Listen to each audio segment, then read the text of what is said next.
يا 100,000 أهلا وسهلا ويا 100,000 مرحب بكل اللي شايفني دلوقتي، سواء كنت هنا في الدنيا أو كنت هناك من الأرض اللي اتقال إن هي أرض المعاد. هنتكلم كلام واضح مش فاضح، رسائل هنوصلها بس مش هنزعق، هنفكر بس مش هنخون. لأن في جملة طلعت من صحفي إسرائيلي هزت الدنيا كلها: إسرائيل هي المكان الأقل أمانة لليهود في العالم. وده واقع بيتقال جوه إسرائيل ذات نفسها. وهل اللي اتبنى على الخوف لازم ينهار بالخوف برضه؟ وإزاي انتقل الشعب اللي كان هارب من لا أمان وفجأة بقى في قلب اللا أمان ذات نفسه؟ والأهم، هل لسه في حد هناك مصدق إن الحكاية دي كانت مفروض تبقى جنة؟ وأنا هنا مش علشان خاطر أهاجم شعب ولا هاجم حد ولا هاجم ديانة، أنا بتكلم معاكم كأولاد عم اللي اتقال لهم من زمان تعالوا هنبني وطن آمن، فلقوا نفسهم في أرض غير أرضهم بيبنوا وطن محاصر بالخوف والحرب وبالرفض من كل الاتجاهات. أو لسه في ناس مصدقة الوعد المكتوب في سفر التكوين: أباركك وأجعلك أمة عظيمة. لكن الظاهر إن البركة اتأجلت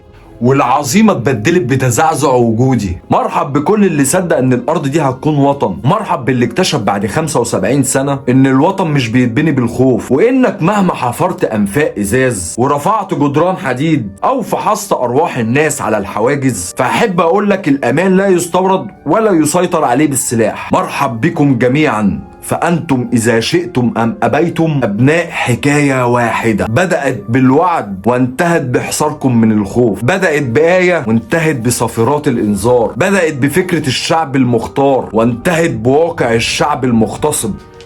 عمرك سمعت عن دولة اتبنت على أسطورة والأسطورة دي فضلت ماشية 75 سنة لحد ما جت لحظة معينة واتفتتت قدام الكاميرات؟ الدولة اللي كانت بتقول دايما احنا الملاذ الآمن، احنا الحصن، احنا الجيش اللي ما بيتغلبش، احنا شعب الله المختار. نيجي لتسونامي الهجرة العكسية، عرفتوه في غبروتاي في روبوتاي. سيداتي وسادتي، نخش على تسونامي الهجرة العكسية. سنة 2023 و2024 حصلت حاجة أول مرة تحصل من السبعينيات. الهجرة لإسرائيل قلت والهجرة من إسرائيل زادت وبقت بجد شبه التسونامي. في 2022 74,000 سابوا البلد قدام 24,000 راحوا لها. سنة 2023 في 55,000 خرجوا منها و27,000 راحوا لها. في 2024 79,000 هربوا من إسرائيل و21,000 بس وصلوا. عارفين ده معناه إيه؟ معناه إن إسرائيل بقت تفقد جاذبيتها وبتفقد الأسطورة اللي هي كانت واقفة عليها. الهجرة دي كانت هجرة عقول مش العقلية الجغرافية. الموضوع مش ناس عادية بس، ده 12% من المغادرين سنة 2024 باحثين وعلماء ودكاترة. أكتر من 3500 عالم نقلوا أبحاثهم لجامعات في أوروبا وأمريكا، و57%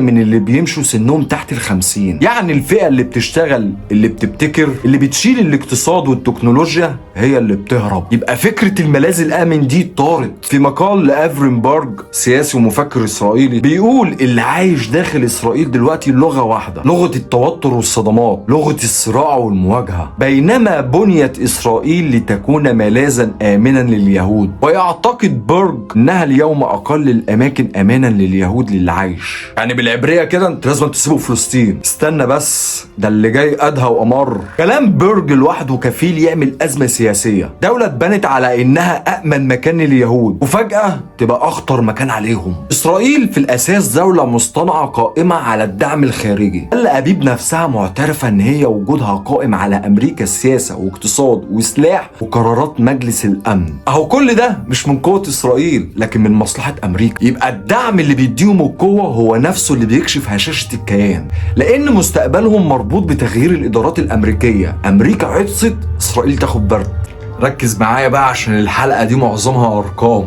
نوصل لأزمة الثقة غير مسبوقة بالجيش والحكومة. الأرقام بتقول 70% من الإسرائيليين لا يثقون بالحكومة، يعني تلت الشعب فقد الثقة في الجيش. 61% شايفين إن الجيش مش قادر يحمي المستوطنين مع إن المستوطنين نازلين سرقة ونهب في أراضي. و57% بيقول إن الحرب مش مبنية على معلومات أمنية كافية. و50% مش حاسين بالأمان الشخصي أصلا. وإحنا مالنا؟ إن شاء الله ما حسوا بالأمان.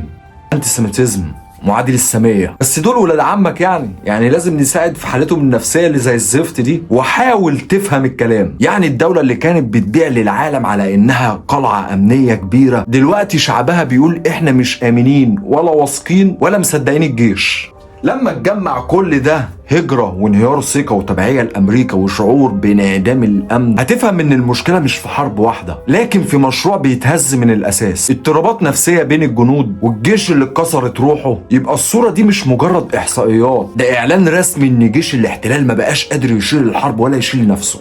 وهنا في ارقام تخض شويه. اسمع يا ابن عمي، 279 جندي حاولوا الانتحار خلال الحرب على غزه من 2023 ل 2025. لان محاوله الانتحار في جيش في حاله حرب بيساوي انهيار قطاع بالكامل. 124 جندي انتحروا فعلا من 2017 وحتى يوليو 2025. يعني مش توتر عابر، دي ظاهرة مستمرة تفاقمت مع الحرب والمجازر اللي عملتوها في غزة. و68 من المنتحرين كانوا في الخدمة الإلزامية، يعني شباب لسه داخل الجيش وملحقش يتعود ولا يتحمل ولا يتقبل ده. 21% كانوا احتياط، وده معناه حتى اللي كانوا مدنيين ورجعوا اتكسروا في الحرب. و78% من المنتحرين في 2024 كانوا مقاتلين على الجبهة مش جنود مكاتب. ده احتكاك مباشر مع الموت والدمار والمجازر. يبقى الجيش اللي كان بيبيع صورة للعالم على انه الآلة الحديدية طلع من جوه انسان ضعيف ومرعوب ومكسور نفسيا. والمشهد ده عمره ما يتصلح بسرعة. الاثر النفسي اطول من الحرب نفسها.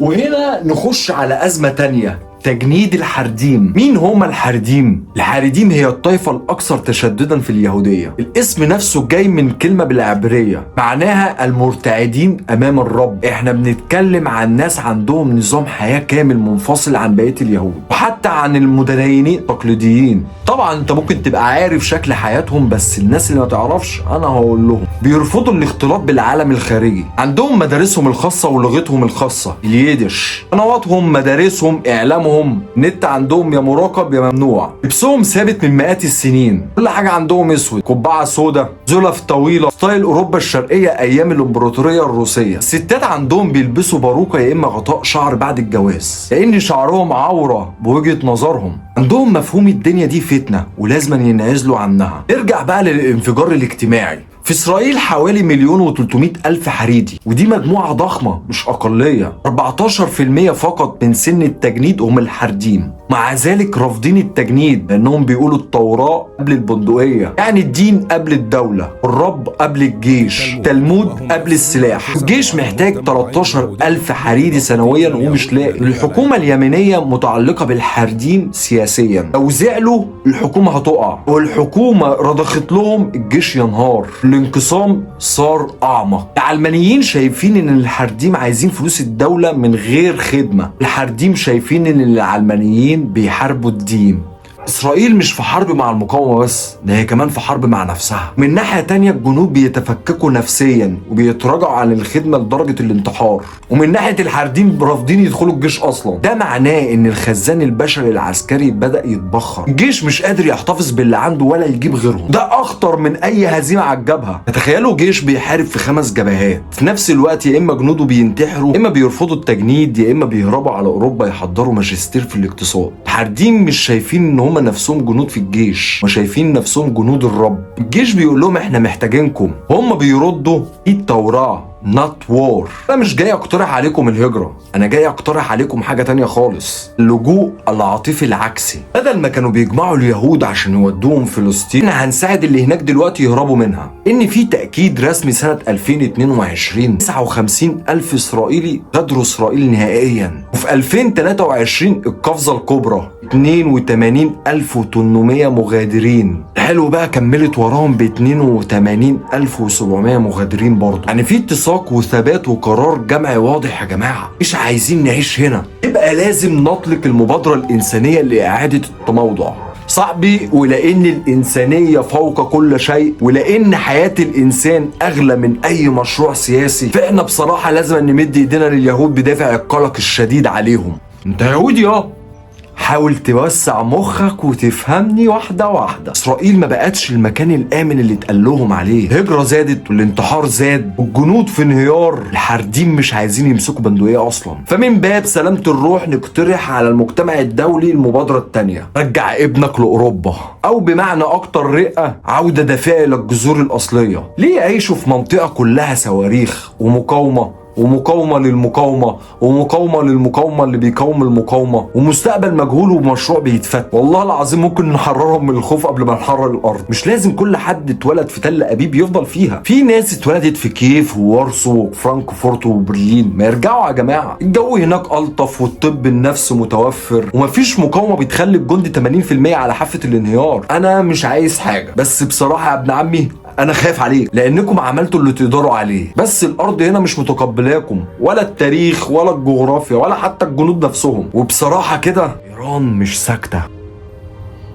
الرسالة اللي أنا عايزكم توصلوها معايا، بدل ما نقول امشوا من فلسطين، نقول العودة للجذور خيار صحي للنفس البشرية. بدل ما نقول مشروعكم سقط، نقول ما بقاش مناسبة لنموكم النفسي. بدل ما نقول الجيش انهار، نقول المقاتل محتاج أجازة طويلة قد تمتد لطول العمر. إحنا شركاء في الإنسانية، ولو فعلا بتحبوا الحياة زي ما بتقولوا في شعاراتكم، فالمطار هناك والخطوط مفتوحة في كل الاتجاهات ما عدا الجنوب. سنين طويلة والعالم كان بيتعامل مع فلسطين أكنها الديستنيشن الذهبية لليهود، ملجأ وحلم ووطن أبدي. ملاذ آمن ما كانش بيتراجع أبدا في كتب التاريخ والمنظمات والتمويلات، لكن فجأة الكاميرات مش بتصور شجر زيتون وبحر، لا أصبحت بتصور ملاجئ تحت الأرض، صواريخ فوق السطح، ومستقبل في النص واقف قدام لجنة انتظار.